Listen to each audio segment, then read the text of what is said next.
जब सबसे शक्तिशाली देव प्रेम में पड़ते हैं तो क्या होता है? ब्रह्मांड को इसकी क्या कीमत चुकानी पड़ती है? ये केवल एक प्रेम कहानी नहीं है, ये वो कहानी है जिसने पूरे ब्रह्मांड को हिला दिया। कैलाश के पहाड़ों पर मृत्यु लोक से परे महादेव का निवास था। विनाश के देव, ध्यान में लीन देव, जिन्होंने सब कुछ त्याग दिया। अरबों सालों तक वो ध्यान में रहे, अछूते, अटूट, अविचल, जब तक वो नहीं आई सती, दक्ष की पुत्री, सृष्टि के राजा की बेटी। मैं देवताओं से विवाह नहीं करूंगी जिन्हें वो चुनते हैं। मेरी आत्मा केवल महादेव को पहचानती है। वो अन्य देवियों जैसी नहीं थी। जहां अन्य देवियां देवताओं से प्रार्थना करती थीं, सती महादेव के योग्य बनने के लिए प्रार्थना करती थी। उन्होंने ध्यान किया, उपवास रखा, पूरे ब्रह्मांड भर से महादेव को पुकारा। सुनो मेरी पुकार महादेव, मैं यहाँ हूँ, मैं हमेशा से यहाँ हूँ। एक दिन महादेव ने अपने ध्यान से जागे। अरबों सालों के बाद उन्होंने उसकी आवाज सुनी।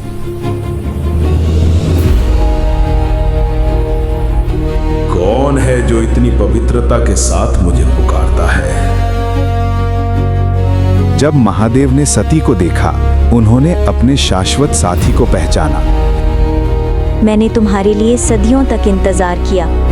और मैं अनंत काल से इंतजार कर रहा हूं। वो विवाह हुआ, स्वर्ग ने उत्सव मनाया, लेकिन सभी प्रसन्न नहीं थे। दक्ष, जो सती के पिता थे, महादेव से घृणा करते थे। एक भिक्षु, एक तपस्वी, अपनी बेटी के योग्य नहीं। मैंने अपनी बेटी को किसी भटकते भिक्षुक के लिए नहीं पाला जो कब्रिस्तान में रहता है। दक्ष ने एक बड़ा यज्ञ किया और जानबूझकर महादेव को आमंत्रण नहीं दिया। एक अपमान जो अनंत काल तक गूंजता रहेगा। उसे आमंत्रण नहीं दिया गया, अपने ही पत्नी के पिता के यज्ञ में। सती अपने पिता के महादेव के प्रति अनादर को सहन न करते हुए एक फैसला लिया, एक ऐसा फैसला जो सब कुछ बदल देगा।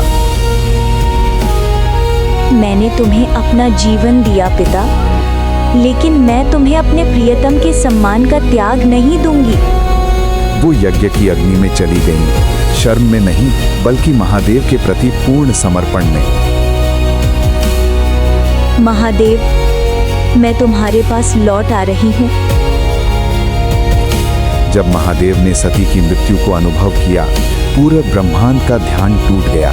नहीं, नहीं, नहीं।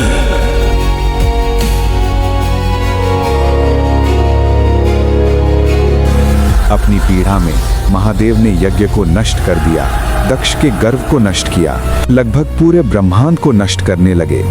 सबसे शक्तिशाली देव प्रेम से टूट गए। लेकिन ये अंत नहीं था। हिंदू दर्शन में मृत्यु अंत नहीं है, ये परिवर्तन है। सती का पुनर्जन्म पार्वती के रूप में हुआ और एक बार फिर उसने महादेव को पुकारा। एक बार फिर वो सुना, एक बार फिर वो जुड़ गए। कुछ प्रेम स्वयं मृत्यु से भी परे जाते हैं। उनका प्रेम इतना शुद्ध था, इतना शाश्वत था कि ब्रह्मांड की कोई भी शक्ति उसे तोड़ नहीं सकती थी। न मृत्यु, न मिछोह, न ही देवताओं का क्रोध। शिव और सती हमें सिखाते हैं, सच्चा प्रेम कब्जा नहीं है, ये पहचान है, ये आत्मा को अपने में देखना है। ये इतना शक्तिशाली है कि ये नियति को ही बदल देता है। ये केवल पौराणिक कथा नहीं है, ये ब्रह्मांड का शाश्वत सत्य है। भोलेनाथ को पाने को सब कुछ त्याग दिया था।